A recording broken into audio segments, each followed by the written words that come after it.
Snowbeast from 1977, not to be confused with Snowbeast from 2011.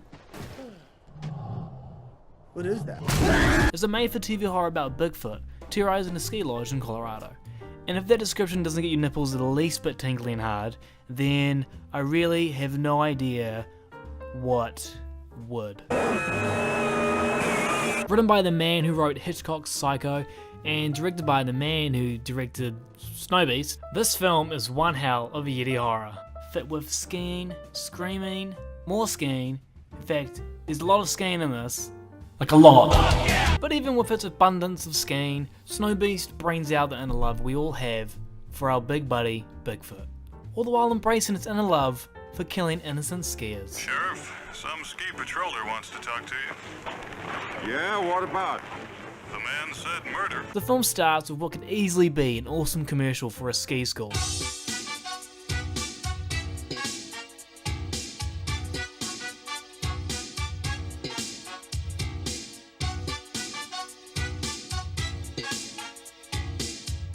Notice the contrast between the two. You got this girl in the yellow, enjoying the time of your life, and then you got this girl here in the back, freaking the fuck out. Actually, at this point, it looks like she just falls off the mountain.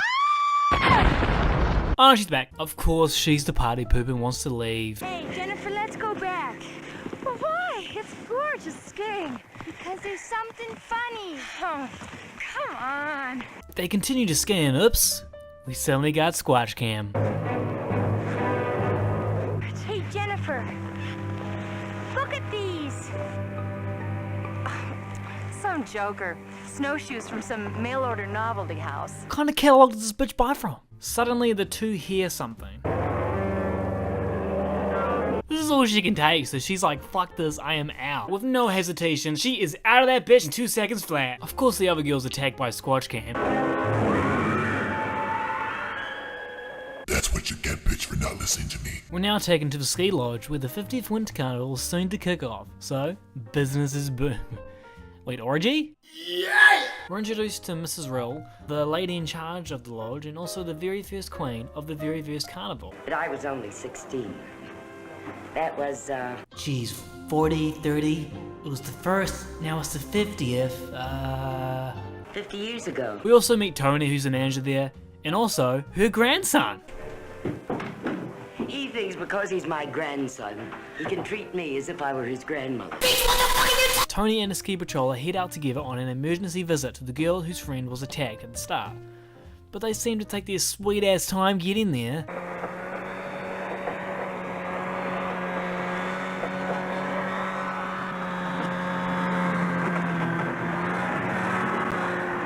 When they finally get there, Tony talks to the girl who's still shaken up about the incident. I saw its footprints. I heard it. And it's got Jennifer. Oh. What the fuck is up with this guy's face? I see they even have a uniform for their beanies. So Tony and his gang of ski patrollers all head out in different directions to search for the girl. Cue cool, awesome 80s music.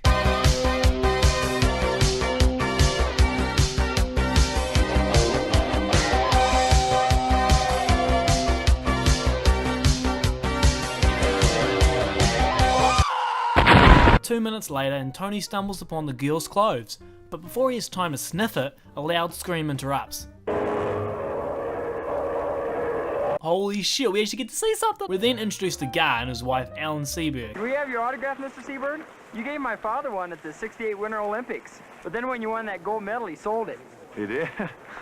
Oh, hell no! That's just great. Well, thank you. Tony talks to his grandma about what he heard, but she doesn't want it to get out, thinking it might disrupt the carnival. You don't know anything about it. Tony then sees his old buddy Gar from back in the day, and the two exchange a very nice conversation built around friendship and love. I need a job, Tony. Not anymore, you don't. There is more to life than what you're living, so take a chance and face the wind. Hope and roll. Seriously, the film could have ended right there and I would have given the film a fucking 10 out of 10. Anyways, later on, one of the ski patrols goes against Tony's orders of no more search in the mountains by, you guessed it, searching in the mountain.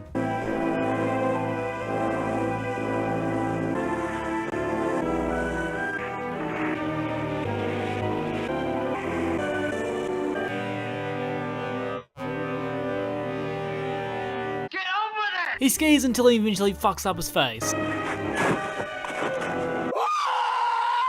And unfortunately, this guy is attacked by the beast. I assume this guy just died, right? Because it turned to red, like blood. So the blonde girl's body from the start is discovered in a small barn somewhere near the mountains. But before Tony gets to check it out, we gotta sit through this boring ass scene with dialogue. You know, marriage can survive a lot of things. No! God, please, no! No! On the upside though, we get to witness Guy's incredible collar.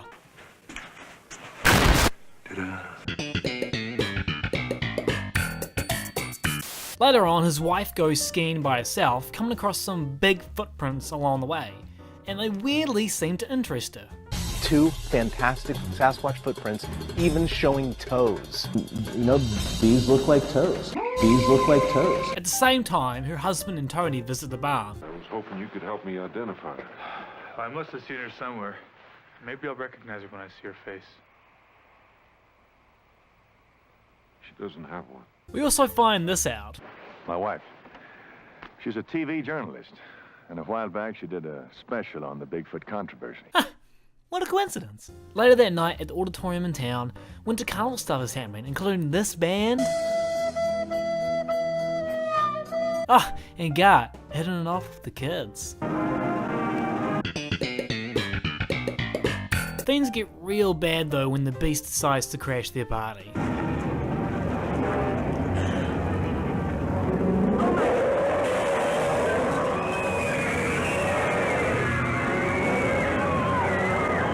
Someone should at least open the window so we can get in. This next scene's pretty fucking glorious because it shows everyone freaking the fuck out.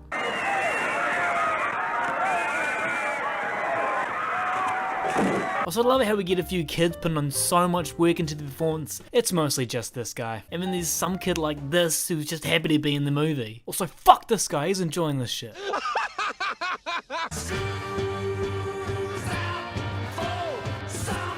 Turns out the Yeti wasn't actually inside, he was outside killing the mum of the Snow Queen.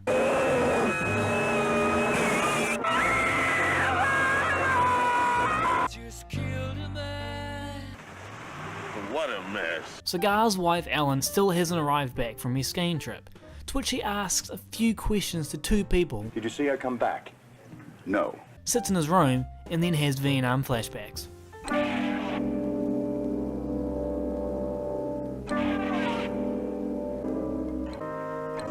Obviously, it's been a while since he last skied, so of course he has the time of his life when searching for his wife. I'm sad that my wife is missing, but holy crap, this feels amazing! Better than sex! So he ends up finding her in the barn, and the 2 make up.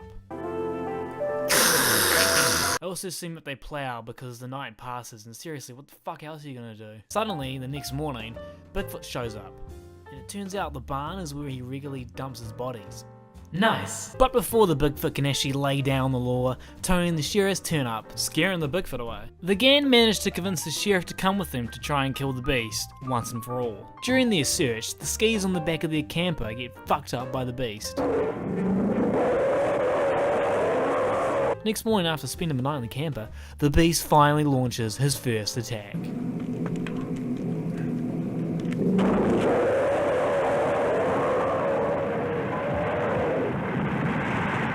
Oh, that's not good. Wait, are those my logs? Those are definitely not my logs. Unfortunately, the attack kills the sheriff. Cole! Are you hurt? Yeah, I think I'm dead. This is when the 3 decide to split, and fast. Oh shit, the sheriff is alive, man! No, it's... I'd just like to say that we haven't actually seen the full body of this beast yet, so for all we know, he could have like horse legs or like a chicken torso.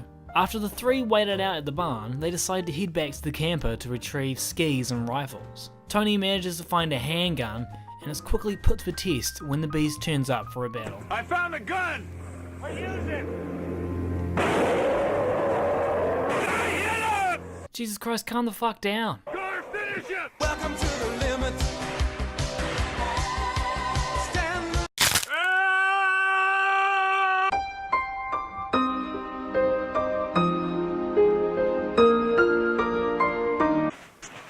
So So Gar follows the Bigfoot's tracks in blood, and then, well, he does this for about 2 minutes. But then suddenly the beast begins his strike, although he really shouldn't yell because I think that's what gives him away.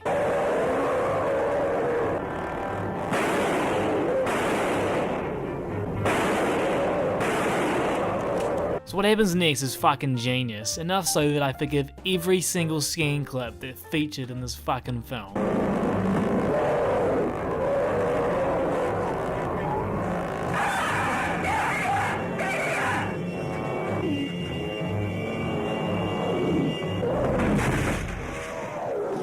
Does it just me, or did that scene just clearly show Gar killing the cameraman?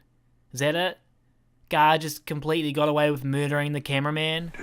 And that's how Snowbeast ends. Either the beast died, or the actor who played Gar just got away with murder. Either way, this film really did captivate my heart. And along with reigniting the fear that I have for carnivals and old hairy men, it cemented the love I have, and will always have, for Bigfoot.